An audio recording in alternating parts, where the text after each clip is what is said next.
नमस्कार दोस्तों, आप सभी का लाइव क्लासेज में स्वागत है। दोस्तों, यूपीएससी का जो जीएस 1 का पेपर हो चुका है, सी सेट का भी चल रहा है। इस वीडियो में हम लोग थोड़ा ओवरव्यू देखेंगे कि किस प्रकार का क्वेश्चन का पैटर्न था, किस प्रकार के क्वेश्चन आए हैं, तो आप लोगों को किस क्वेश्चन में परेशानी हुई है नहीं हुई, इसमें नॉर्मल ओवरव्यू देखेंगे और एनालिसिस है। सी सेट और जीएस का दोनों इसी चैनल पर आप लोगों को मिल जाएगा। फिलहाल हम लोग जैसे आज वाले पेपर में जीएस का पेपर अभी हो चुका है ऑलरेडी, ठीक है ना। और जो अभी अपेयर स्टूडेंट हैं, अपेयरिंग में चल रहे हैं, तो उनका क्या अभी सी सेट चल रहा है, तो उस पर ध्यान न देते हुए अभी हम लोग देखते हैं कि जो क्वेश्चन पूछने का इस बार पैटर्न देखेंगे तो कुछ चीजें आप लोगों को बिल्कुल फैक्चुअल देखने को मिलेगी और कुछ चीजें अलग होगी। तो हमेशा की तरह यूपीएससी का एक पैटर्न रहा है, तो जिसको आप लोग वैसे जानते हैं, अगर आप यूपीएससी की तैयारी कर रहे हैं या आने वाले टाइम में एग्जाम में यूपीएससी को देने वाले हैं। तो इसमें देखिए कुछ क्वेश्चन आप लोगों को जैसे इसमें पूछने वाला था। जैसे ये पहला क्वेश्चन था, इसमें क्या था, केंद्र सरकार द्वारा भारतीय रिजर्व बैंक गवर्नर की नियुक्ति। तो घूम फिर के इसके फैक्चुअल डेटा की बात होगी। अगर आप लोगों को ये याद नहीं है तो आप लोग इसमें परेशानी हो सकती है। लेकिन इस टाइप के क्वेश्चन को किस प्रकार आप लोग सॉल्व कर सकते थे, वो हम लोग जब इसका एनालिसिस करेंगे, ए 1 to लास्ट तक एक एक क्वेश्चन का प्योर एनालिसिस करेंगे, और जो क्वेश्चन नहीं हो सकते थे उनको कैसे किस प्रकार टैकल करना था वो भी थे। तो देखिए आप लोग एक बार क्वेश्चन नॉर्मली देख सकते हैं। ये देखिए इकोनॉमी के सवाल इस बार अच्छे, हमेशा की तरह इस बार भी अच्छे क्वेश्चन आए कि अन्य बातें अपरिवर्तित रहने पर भी किसी वस्तु के लिए बाजार की मांग बढ़ जाती है। तो ये क्या कीवर्ड ध्यान रखना है कि शब्द किससे बात कर रहे हैं, कि बाजार की मांग से संबंधित। तो इस प्रकार ये इकोनॉमी में आप लोग अगर कॉन्सेप्ट क्लियर है, बिल्कुल इकोनॉमी का बेसिस कॉन्सेप्ट से रिलेटेड ये क्वेश्चन है, तो आप लोग इसको कर सकते थे। कैसे, वो जब हम लोग एनालिसिस करेंगे आगे वाले वीडियो में उसको भी देख सकते हैं। ये इंग्लिश वाला, इसको इंग्लिश मीडियम वाले देख सकते हैं। इसके अलावा देखिए इसमें सहकारी बैंकों के बारे में खुला पूछ लिया, मतलब इससे इजी और कुछ नहीं हो सकता। बिल्कुल ये फैक्चुअल डेटा है, यहाँ पर ये चीजें सारी आपके क्या है, बुक में है, ठीक है ना। मान लो ये वाला नहीं भी आता आपको, तो किस प्रकार कर सकते थे, जब हम लोग एनालिसिस करेंगे उसमें देखेंगे। तो सहकारी इसके बारे में जनरली हमारे जो नोट्स है उनमें भी बढ़ाया जाता है। और अगर यहाँ पर बात करें, ये भी देखिए, ये भी एकदम बिल्कुल फैक्चुअल डेटा की तरह पूछा गया है, प्रत्यक्ष विदेशी निवेश के बारे में, ठीक है ना। तो इसके बारे में भी आप लोग, इसकी जो क्या ट्रिक होनी चाहिए, कुछ चीजें नहीं आती हैं तो उसमें किस प्रकार टैकल करना चाहिए, अब जब हम लोग आगे एनालिसिस करेंगे उसके बारे में। तो ये देखिए, ये जो न्यूज में बॉन्ड प्रतिफल का यील्ड बोलते हैं इसे, ठीक है ना, ये जो भाई साहब ने जिसने भी ये किया, ठीक है। तो इसमें देखिए भारतीय सरकारी प्रतिफल के बारे में, तो ये क्या है, ये न्यूज में ऑलरेडी ये करंट का, अगर आप लोग इसको करंट के बेस पर पढ़ा, इकोनॉमी जनरली जो प्री की इकोनॉमी है वो उसका जो बेस होता है करंट होता है, और करंट से जो जो भी टॉपिक होते हैं उससे बेसिक्स को मिलाकर क्वेश्चन बना दिया जाता है यूपीएससी द्वारा। क्लियर है। तो इसको भी आप लोग किस प्रकार क्वेश्चन कर सकते थे, अवमूल्यन का क्या प्रभाव है, क्योंकि आपको पता है ये कोरोना काल में या अवमूल्यन की स्थिति आई है, तो किन किन क्षेत्रों में आई है, किस प्रकार आई है, ये भी आप लोग इसको करंट से कनेक्ट करके बेसिक को पढ़ना था आप लोगों को। तो इकोनॉमी के अभी आप लोगों के सामने क्वेश्चन दिख ही रहे हैं, इसको हम लोग थोड़ा एक ओवरव्यू देख लेते हैं। क्योंकि पेपर में अगर आप लोगों के कम से कम इस पेपर में एक अप्रोक्स आइडिया दूं, तो आराम से आप है ना 35 के आसपास इजी वे में इसको पहली बार में अटेम्प्ट कर सकते थे सही वे में। क्योंकि पेपर में फैक्चुअल डेटा का भी अब दिनों दिन बढ़ रहा है, तो आप लोग कुछ बेसिक चीजें उसको कनेक्ट करके देख सकते थे, ठीक है ना। 35 क्वेश्चन के आसपास आप इस आईएएस पेपर में आराम से देख सकते थे। और कमेंट बॉक्स में बताना है कि आप लोगों का अभी एनालिसिस और आंसर की प्रॉपर नहीं आई, अभी तैयार हो रही है बहुत जल्दी। इसी चैनल पर आप लोगों को वो वीडियो मिल जाएगा। लेकिन कम से कम आप लोग 35 क्वेश्चन इसमें से आप लोग डायरेक्ट कर सकते थे। अगर मैं एवरेज इस टॉपर की बात नहीं कर रहा हूँ, टॉपर के तो 50 तक चला जाता है, 45 के आसपास के। लेकिन इस वाले में देखेंगे तो यहाँ तक है, तो कम से कम एक नॉर्मल आदमी 35 क्वेश्चन तक आराम से जा सकता है जो यूपीएससी की तैयारी कर रहा है। अब देखिए ये जो इस बार वाले क्वेश्चन में आप लोग देखेंगे फैक्चुअल डेटा की और थोड़ी भरमार आ गई। इस वाले में भी देखेंगे तो मांग प्रेरित मुद्रास्फीति को सीधा पूछ लिया इसने। जिसने ये प्रॉपर तरीके से सिर्फ बेसिक लेवल पर भी पढ़ा है ना, तो भले ही आराम से ये क्वेश्चन हो सकता है। कैसे, जब हम लोग एनालिसिस करेंगे।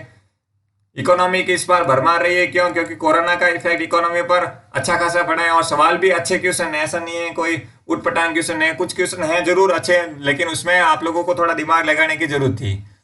अपने सर्वाधिक मुद्रास्फीति कारक हो सकता है, ये देखिए, ये चीजें आप लोग, कोई नया नहीं है कि ये कहां से क्वेश्चन उठ गया है, ऐसा भी नहीं है। कुछ क्वेश्चन टफ और अलग जरूर है। अभी डीमेट अकाउंट, डीमेट खातों के माध्यम से प्राथमिक बाजार के राजकोष से ट्रेजरी बिल और भारत सरकार के निवेश के रूप में, तो इसमें भी आप लोग अगर इकोनॉमी वाला पोर्शन अच्छे से कवर रखा, थोड़ा कंफ्यूजन हो सकता है, लेकिन थोड़ा ट्रिक के माध्यम से और करंट को अपडेट के माध्यम से इसको कर सकते थे। और क्या है, अंतिम उधारदाता, क्या है, अंतिम उधारदाता, केंद्रीय बैंक के रूप में कार्यरत निम्नलिखित सम्मिलित है।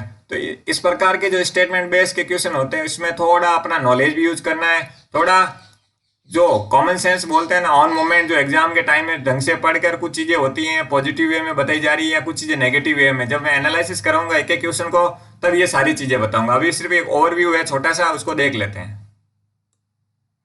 वाटर क्रेडिट है तो शायद ये न्यूज में आराम से करंट में देख लेना, ये मेरे हिसाब से ये न्यूज में था ये वाटर क्रेडिट। इसके अलावा R2 व्यवहार संहिता, तो ये क्या ना कुछ क्वेश्चन जरूर है परेशानी में डाल सकते हैं, लेकिन एक सही माइंडसेट के साथ एटलीस्ट कम से कम 50% क्रॉस करने के लिए। अब ब्लू कार्बन के कारण में सीधा पूछ लिया ब्लू कार्बन, या भाई इसके बारे में कौन नहीं पढ़ता है, ये हम लोग पहले से ही पढ़ते आ रहे हैं। ब्लू कार्बन है, ग्रीन वाले होते हैं जो आपको पता है, ये महासागरीय तटीय पर, तो ये क्लियर हो गया इसमें कि भाई ताप प्रगलन संयंत्र। अब क्या है ताम्र प्रगलन क्या होता है, तांबा होता है उसको प्रगलित किया जाता है अलग अलग विभिन्न रूपों में शुद्धिकरण के प्रक्रिया के द्वारा, तो उससे किस प्रकार के प्रदूषकों का निर्मुक्त होते हैं, तो ये क्या चिंता का कारण है। तो ये आप लोग आराम से इसको अगर थोड़ा बहुत भी जियोग्राफी को थोड़ा बहुत ढंग से पढ़ा है तो ये उसमें आप लोग उसके बेस पर भी इसको कर सकते हैं। इसमें बहुत सारे अच्छे अच्छे ऐसे क्वेश्चन है, भट्टी फर्नेस ऑयल के बारे में भी बता रखा है। जैसे किसका उपयोग प्राकृतिक प्रतिकृषि करने के लिए किया जाता है, इसमें थोड़ा सा हो सकता है किसी को, क्योंकि जिसने पढ़ा है ये आराम से हो सकता है और जिसने नहीं पढ़ा है उसमें इसको दिक्कत आ सकती है, बस इतना ही है। वन ऑफर क्या होते हैं, न्यूयॉर्क घोषणा है ये, और ऑलरेडी हम लोग पढ़ते आ रहे हैं पहले से भी, लेकिन इसको एक उसका पूरा कॉन्सेप्ट पढ़ने की जरूरत थी, बस इतना, और कोई दिक्कत नहीं है इसमें।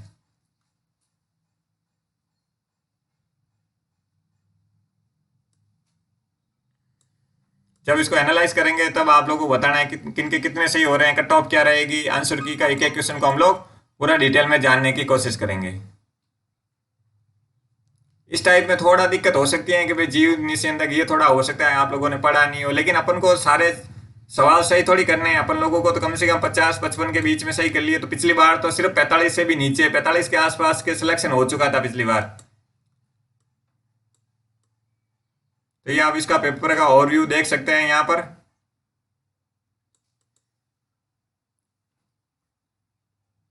अब ये 17वीं शताब्दी चतुर्थांश में क्या इंग्लिश ईस्ट इंडिया कंपनी का कारखाने कहाँ पर स्थित है, तो ये क्या फैक्चुअल है, जहां पर ये चीजें आपको आती है तो आती है, नहीं तो नहीं आनी है, ये भी ध्यान रखना है। तो कुछ चीजें छोड़ने के लिए भी होती हैं, पेपर हमेशा इजी, मीडियम और हार्ड के बेस पर बनता है, जिसमें ज्यादातर इजी क्वेश्चन होते हैं, फिर कुछ मीडियम के होते हैं और कुछ हार्ड के इस पर होते हैं। क्लियर है ना। तो ये शुरुआत में थोड़े, अभी हिस्ट्री का पोर्शन हमेशा ही थोड़ा कंफ्यूजिंग रहा है, क्योंकि इसका मेडिवल हिस्ट्री के क्वेश्चन अब आने स्टार्ट हो गए, अच्छे खासे मिलते हैं आप लोगों को देखने में। ये ओवरव्यू आप एक बार इसमें देख सकते हैं कि भाई किस प्रकार है, क्योंकि अभी हम लोग आगे बहुत जल्दी इसी चैनल पर हम लोग पूरा एनालिसिस करेंगे एक एक क्वेश्चन को, आपके क्वेश्चन करने का क्या तरीका होना चाहिए, प्रॉपर तरीके से सारी चीजें करेंगे। और जिनके मान लो कुछ लोगों के थोड़ा निराश हुए हैं कि भाई पेपर ढंग से नहीं गया, तो अभी वो निश्चिंत रहें, क्योंकि कट ऑफ का मायना अलग है, एनालिसिस करें, फिर वो सारी चीजें एनालिसिस करें। फिर भी अगर ऐसा लगे तो वो चिंता की बात नहीं है, नेक्स्ट ईयर में अभी और एग्जाम 6 महीने बाद एग्जाम और है। ये पर्माकल्चर के बारे में ये सीधा पूछ ले, इसमें थोड़ा सा ट्रिकी होकर अगर आप अपडेट करते हो तो ये आराम से सवाल बन जाता है। 4 नदियां में से 3 नदियां इनमें से किसी नदी में मिलती हैं जो कि सिंधु नदी में मिलती हैं, तो ये क्या, ये सवाल में आप थोड़ा सा दिमाग लगाते तो आराम से ये आराम हो जाता है। जियोग्राफी के सवाल इस बार वही है। अब देखिए ये क्या है, ये डीडवाना क्या है, कुचामन क्या है, सरगोल क्या है, खाटू किन के नाम है। अब हिमनद तो कोई नाम देखा नहीं मैंने, गरान मैग्रोव क्षेत्र देखा नहीं, रामसर क्षेत्र भी नहीं देखा, तो ऑब्वियसली ये लवणीय झील है, ठीक है ना। तो इसके एक ट्रिक है, अभी आगे आपको बताई जाएगी। इन सब का एक ना एक तरीका, सब ऑब्वियसली यूपीएससी का थोड़ा पैटर्न हमेशा उसी टाइप के आता है, लेकिन थोड़ा माइंडसेट अच्छा रख के करे तो आराम से अच्छा खासा बन सकता है पेपर में। तो ये वर्णपाती वर्णों को ये बड़े क्वेश्चन जरूर दिखते हैं, लेकिन इसमें एक हमेशा इस प्रकार के जो क्वेश्चन है, ये 60वां क्वेश्चन, इस प्रकार के क्वेश्चन ट्रिक होती है। क्या ट्रिक होती है, एक, क्योंकि ये कॉमन शब्द तो आप लोगों को, क्योंकि आप लोग शंकुधारी वर्णों के बारे में, शुष्क पर्णपाती हो, गरान या मैग्रोव वन या उष्णकटिबंधीय, इन सब के बारे में पढ़ते हैं, लेकिन एक थोड़ा सा अगर क्लियर कॉन्सेप्ट हो तो ये सवाल में आपको ज्यादा परेशानी नहीं हो सकती है। हाँ, ऐसा नहीं है कि भाई पेपर बहुत इजी था, ऐसा नहीं होता, लेकिन थोड़ा अगर आप फैक्चुअल क्वेश्चन टाइप की ओर बढ़ेंगे तो उसकी संभावना इसमें बहुत ज्यादा थी। ठीक है ना। तो अब हम लोग इस वाले वीडियो में आप लोगों को बस और देखिए, काले कपास मृदा की रचना निम्नलिखित में सबसे ऐसे हुई है। काले कपास की मृदा कहाँ पर, काली कपास की मृदा की स्थिति क्या है उसके बारे में जान लोगे ना, तो उसकी विशेषताएं क्या है, तब भी आप लोग इसको थोड़ा बहुत अपना mind set common sense use करके भी कर सकते हैं। तो ये हमारा ओवरव्यू हो गया। ओवरव्यू में देखेंगे कुछ क्वेश्चन आप लोगों को अलग जरूर मिले हैं, लेकिन कुछ क्वेश्चन है जो अच्छे क्वेश्चन दे रखे हैं यूपीएससी। जैसे हमेशा एक्सपेक्टेड के अकॉर्डिंग तो होता ही नहीं है कि चाहे कोचिंग वाले सब धरे के धरे रह जाते हैं। तो उसका रीजन ये यूपीएससी का अपना ही अलग सिद्धांत लेके चलती है। वो हर बार कुछ ना कुछ नया दिखाती है। इस बार फैक्चुअल का भी बहुत रोल रहा है। तो जिनके अच्छा हुआ है बहुत अच्छी बात है, सबको कॉन्ग्रेचुलेसन। और संभावना रहेगी कभी आंसर की है जो बहुत जल्दी शाम तक है प्रॉपर लेवल में आप लोगों को मिल जाएगी एक एक क्वेश्चन को, और किस प्रकार आप लोगों को उन क्वेश्चन को हल करना था वो भी तरीका बता दिया जाएगा। तो ठीक है दोस्तों, आप आंसर की का वेट कीजिए। इसमें ओवरव्यू आप लोगों को पता चल गया है। कम से कम 35 के आसपास आप लोग आराम से एवरेज स्टूडेंट कर सकता है, फिर आराम से लगभग 35 प्लस के आसपास मीडियम में, और कुछ है जो आप लोगों के 30 के आसपास हमेशा की तरह यूपीएससी में थोड़े हार्ड आते हैं, तो वो देख सकते हैं। तो अभी हम लोग एनालिसिस करेंगे। तो वीडियो अच्छा लगा तो प्लीज आप लाइक करें, शेयर करें, सब्सक्राइब करें। थैंक यू दोस्तों।